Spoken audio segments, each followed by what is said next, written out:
Viewers সবাইকে শুভেচ্ছা জানিয়ে আজকের এই টিউটোরিয়ালটি শুরু করছি। আশা করছি সবাই ভালো আছেন। আজকে আমরা আলোচনা করতে চলেছি ইউটিউব চ্যানেল নেম কিভাবে চেঞ্জ করা যায় সেই বিষয়টি নিয়ে কথা বলবো। সো বন্ধুরা চলুন দেরি না করে আমরা শুরু করি।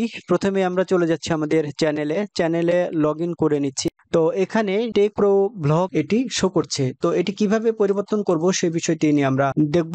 তো চলুন আমরা কিভাবে এটি পরিবর্তন করতে পারি। তো আমরা এটি বিভিন্ন ভাবে করতে পারি। আমি দুইটি ওয়ে আপনাদেরকে দেখানোর চেষ্টা করব।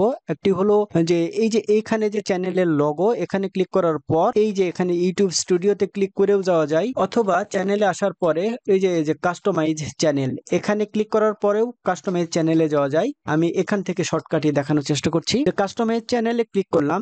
জাস্ট কাস্টমাইজ চ্যানেলে ক্লিক করার পর আমরা এখন চ্যানেল কিভাবে কাস্টমাইজেশন করতে হয় সেই স্টেপগুলো দেখতে পাবো। এখানে খেয়াল করে দেখুন এই যে কাস্টমাইজেশনে আমরা চলে এসেছি। এখানে দেখুন এই যে লেআউট, ব্র্যান্ডিং এবং বেসিক ইনফো। আমরা জাস্ট এই যে বেসিক ইনফোতে ক্লিক করে দিলাম। বেসিক ইনফোতে ক্লিক করার পর একটি বিষয় খেয়াল করে দেখুন, এখানে জমজম আইটি নামে যে লেখা এটা কিন্তু অলরেডি নেম এবং হ্যান্ডেল চেঞ্জ হয়ে আছে। বাট এই জায়গায় খেয়াল করে দেখুন যে মূল যে চ্যানেল সে চ্যানেলের ড্যাশবোর্ডে এখানে কিন্তু আপনাকে অন্য যে নাম দেওয়া ছিল, পূর্বের যে নাম টেক প্রো ব্লগ নামে যে অপশনটি ছিল সে অপশনটি এখানে শো করছে। তো চলুন এটি পরিবর্তন কিভাবে করতে হয় আমরা দেখি। এখানে যদি আপনার এরকম না থাকে তাহলে সহজেই পরিবর্তন করে নিতে পারবেন। এইখানে পরিবর্তন করলে সবকিছু পরিবর্তন হয়ে যাবে। এটা পরিবর্তন করার পরেও যদি পরিবর্তন না হয়, যেমন দ্যাটস লাইক এরকম যদি থেকে যায়, তাহলে কিভাবে পরিবর্তন করবেন সে অংশটুকু চলুন আমরা দেখতে। এখন আমরা চলে যাচ্ছি যে বেসিক ইনফোতে থাকার পরেই নিচের দেখুন একটা অপশনে এই যে translate for channel name and description. যদি আপনার এই অপশনটি চালু করা থাকে তাহলে অবশ্যই আপনাকে এখান থেকে চ্যানেল নেম এবং ডিসক্রিপশনটা চেঞ্জ করে ফেলতে হবে। সো দেখুন আমি এখানে তিনটি ট্রান্সলেটের অপশনটি আমি চালু করে রেখেছি এবং সেটি ব্যবহার করার চেষ্টা করছি। সো চলুন এখানে দেখছি যে ইংলিশ, এই যে এডিট যে অপশন আছে সে এডিট পেন্সিল আইকনে আমি এখানে ক্লিক করলাম। পেন্সিল আইকনে ক্লিক করার পর দেখুন খেয়াল করে দেখুন এই পাশে দেখুন জমজম আইটি এবং এই পাশে টেক প্রো ব্লগ কিন্তু শো করছে। এটা কি করতে হবে, জাস্ট এটা চেঞ্জ করে দিতে হবে। এখানেও জমজম আইটি করে দিতে হবে। ওকে, আর ভিতরে যদি এই রিলেটেড কোনো কন্টেন্ট থাকে সেটা আপনি এখান থেকে চেঞ্জ করে দিবেন। সো এটা ওকে হয়ে গেল। ওকে হয়ে যাওয়ার পর আমি এখান থেকে ডান করে দিলাম। ডান করে দেওয়ার পরে একটা কি করে দিতে হবে, পাবলিশ করে দিতে হবে। ওকে, পাবলিশ করে দিলাম। পাবলিশ করে দেওয়ার পর একটি বিষয় আপনারা অবশ্যই খেয়াল করবেন, এখানে দেখুন যে আমার তিনটি অপশন আছে। তিনটি অপশনে আমি ইউজ করেছি। সো তিনটি অপশনে আমাকে চেঞ্জ করতে হবে।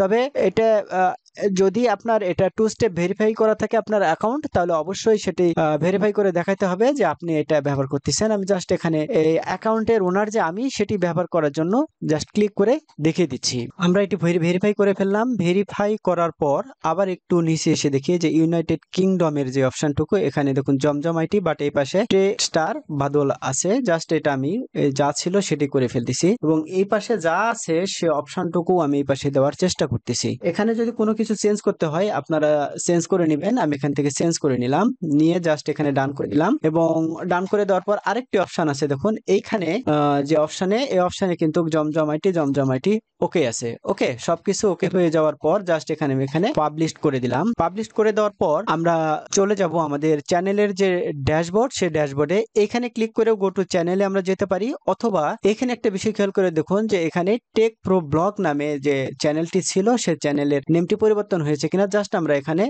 রিলোড দিয়ে দেখি। আমি পেজটি রিলোড দিচ্ছি। পেজটি রিলোড বিষয়টি ভালো করে খেয়াল করে দেখুন, এই যে জমজম আইটি নামের এই চ্যানেলটির নাম পরিপূর্ণভাবে চেঞ্জ হয়ে গেছে। ভিউয়ার্স, চ্যানেলের নাম কিভাবে পরিবর্তন করতে হয় এবং অনেক সময় যে প্রবলেমটি ক্রিয়েট হয় যে বেসিক ইনফো বা ট্রান্সলেটের যে অপশনটুকু অনেকেই করতে পারেন না, তাই বিভিন্ন সময় চ্যানেলের নাম পরিবর্তন হয় না এবং অনেকেই এরকম প্রশ্ন করে থাকেন বা অনেকেই এই বিষয়গুলো নিয়ে ফোন করে থাকেন। সো ভিউয়ার, আপনাদের সেই প্রবলেমটি আশা করি সলভ হয়ে গেছে। এতক্ষণ সাথে থাকার জন্য আপনাদের অসংখ্য ধন্যবাদ জানিয়ে আজকের এই টিউটোরিয়ালটি এখানে শেষ করছি। ভালো থাকবেন সবাই।